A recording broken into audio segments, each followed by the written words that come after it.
আগে তাও একটু জ্যাম লাগতো না, এখন এত পরিমাণ গাজীপুরে জ্যাম লাগে যে কি দেখাচ্ছে, কি দেখাবে আসলে আমি নিজেও জানি না কি দেখাবো, তবে রোডের পরিচিতি আপনাদেরকে দেখাবো। আমি দীর্ঘদিন ধরে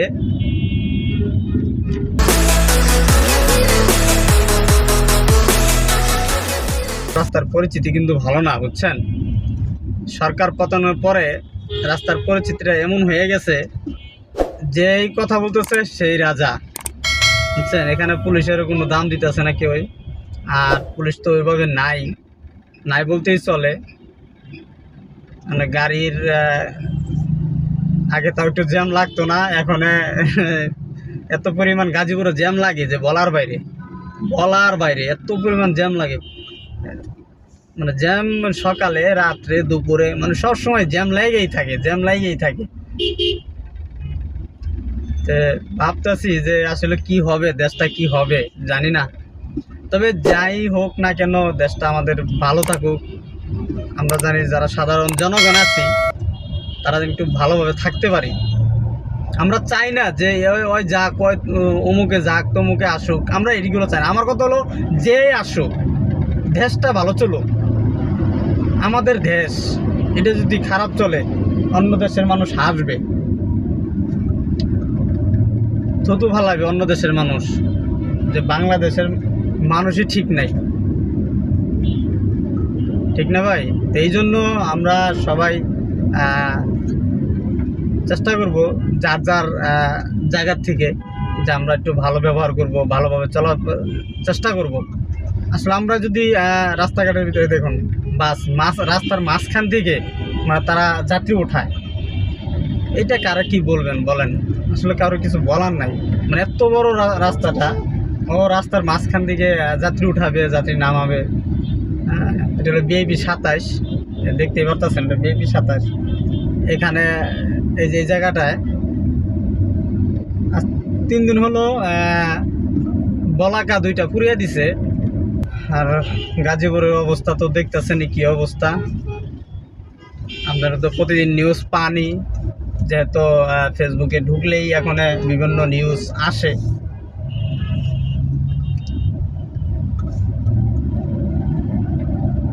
ফ্লাইওভারটা হলো বাইপাসের ফ্লাইওভার, চৌরাস্তা বাইপাস। এই বাইপাসেও মানে একটু ক্লিয়ার থাকলে ওই পাশে যে আমার জ্যামে করে যাওয়া লাগে।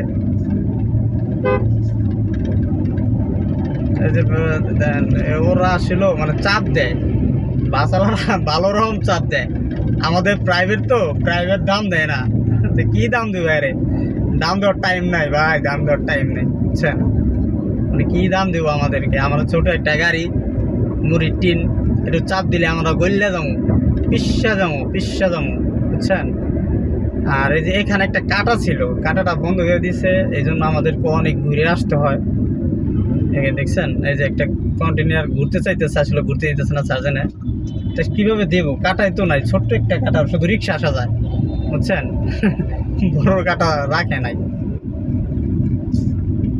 আসলে দোষ আছে কারে দিমু? কারোর দোষ দেওয়ার লাভ নাই, আমাদের কপালের দোষ।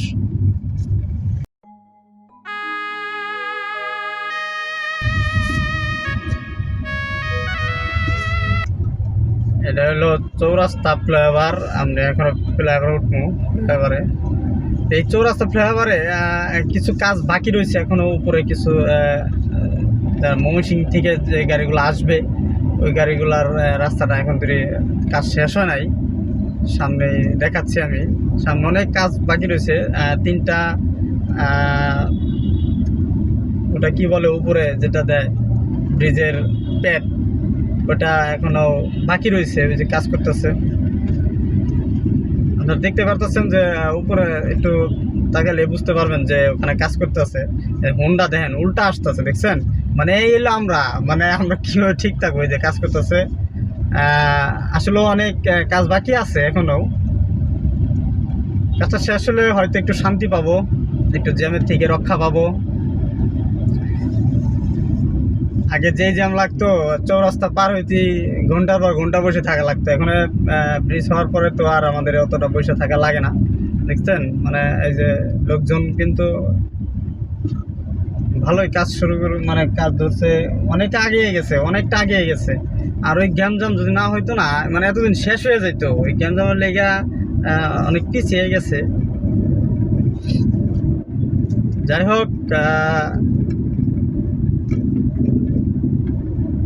সবাই ভালো থাকবেন, সুস্থ থাকবেন, আমার জন্য দোয়া করবেন। আমি একটু অসুস্থ, সে অসুস্থর ভিতরেও এই ফাঁকেই আমি চেষ্টা করি যে আপনাদের মাঝে কিছু দেওয়ার জন্য, কিছু দেখানোর জন্য।